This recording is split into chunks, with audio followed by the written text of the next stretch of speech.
हालिया वक्त में दुनिया में एक तरह से ट्रेड वॉर चल रही है, जिसके सूत्रधार हैं अमेरिका के राष्ट्रपति डोनाल्ड ट्रंप। ट्रंप के आने के बाद अमेरिकी विदेश नीतियां बड़े स्तर पर बदली, जिससे लगभग कोई बड़ा देश अछूता नहीं है। चीन और अमेरिका दोनों आर्थिक महाशक्तियां हैं और अमेरिका और चीन के बीच व्यापारिक प्रतिद्वंदिता कोई नई बात भी नहीं है। लेकिन इस साल जनवरी में जब से डोनाल्ड ट्रंप ने अमेरिकी राष्ट्रपति के तौर पर दूसरा कार्यकाल संभाला है, तब से दोनों देशों के बीच व्यापार युद्ध गहरा गया है। दोनों देश एक दूसरे पर टैरिफ को लेकर वार पलटवार कर रहे हैं। पहले 1 फरवरी को अमेरिका ने चीन पर 10% अतिरिक्त टैरिफ लगाने का ऐलान किया। इसके 1 महीने के बाद ट्रंप ने चीन पर लगाए गए 10% टैरिफ को बढ़ाकर 20% कर दिया। इस पर पलटवार करते हुए चीन ने अमेरिका से आने वाले LNG पर 15% और बाकी कई सामानों पर 10% का कर लगा दिया। टैरिफ वॉर के बीच चीन ने चेतावनी दी है कि ट्रंप की टैरिफ टैक्सेस अमेरिकी अर्थव्यवस्था को काफी नुकसान पहुंचाने वाला साबित हो सकता है। इस बीच एक बड़ा दावा किया जा रहा है। मीडिया रिपोर्ट्स के मुताबिक अमेरिका पर्दे के पीछे चीन के खिलाफ एक बड़े सैन्य अभियान की योजना बना रहा है। दरअसल चीन से जुड़े गोपनीय दस्तावेज को अमेरिकी राष्ट्रपति डोनाल्ड ट्रंप ने एलन मस्क के साथ साझा करने से रोक दिया। राष्ट्रपति ने कहा कि चीन के साथ संभावित युद्ध की योजनाओं को अरबपति के साथ उनके व्यावसायिक हितों के कारण साझा नहीं किया जाएगा। एक अरबपति बिजनेसमैन होने के नाते मस्क के पेंटागन और चीन दोनों के साथ रिश्ते अच्छे हैं। साथ ही वे ट्रंप के वरिष्ठ सलाहकार भी हैं। ऐसे में माना जा रहा है कि उनके हितों का बड़े स्तर पर टकराव हुआ है, जो आगे भी जारी रह सकता है। ऐसे में सवाल ये उठ रहे हैं कि पेंटागन ने मस्क को कौन सा सीक्रेट डॉक्यूमेंट शेयर नहीं किया। हाल ही में डोनाल्ड ट्रंप ने ताइवान के प्रति चीन के रुख पर कहा था कि अगर चीन ताइवान या दक्षिणी चीन सागर में अमेरिका के किसी भी सहयोगी पर हमला करता है तो वो चीन को सैन्य जवाब देंगे। जाहिर है कि इस बात ने अमेरिका के चीन के प्रति आक्रामक रवैये को स्पष्ट कर दिया।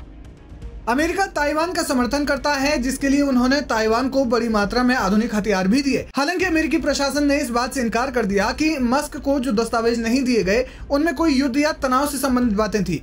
सियासी जानकारों का मानना है कि अभी ये कहना गलत होगा कि अमेरिका चीन के खिलाफ किसी सैन्य अभियान की तैयारी कर रहा है, क्योंकि चीन और अमेरिका जैसी महाशक्तियों का सामरिक रूप से टकराव दुनिया में एक नया संकट पैदा कर सकता है। हालांकि अगर चीन ताइवान को लेकर और अधिक आक्रामक होता है तो दोनों देशों के बीच तनाव की दरार खाई का रूप ले लेगी। हाँ, ये जरूर है कि दोनों देशों के बीच शिप वॉर शुरू हो गई है। इसका मतलब जहाजों और युद्धपोतों के निर्माण में प्रतिद्वंदिता से है। दरअसल चीन ने युद्धपोतों के निर्माण में अमेरिका को पछाड़ दिया है। चीन के सरकारी स्वामित्व वाले सबसे बड़े shipyard China state ship building corporation ने 2024 तक टन भार के हिसाब से उतने कमर्शियल जहाज बना लिए हैं जितने द्वितीय विश्व युद्ध के बाद से आज तक अमेरिका ने नहीं बनाए। यानी चीन ने जहाज निर्माण में अमेरिका को पूरी तरह से पछाड़ दिया है। साल 2024 में कमर्शियल जहाजों के निर्माण में वैश्विक योगदान में अमेरिकी हिस्सेदारी घटकर अब सिर्फ 0.11% रह गई है।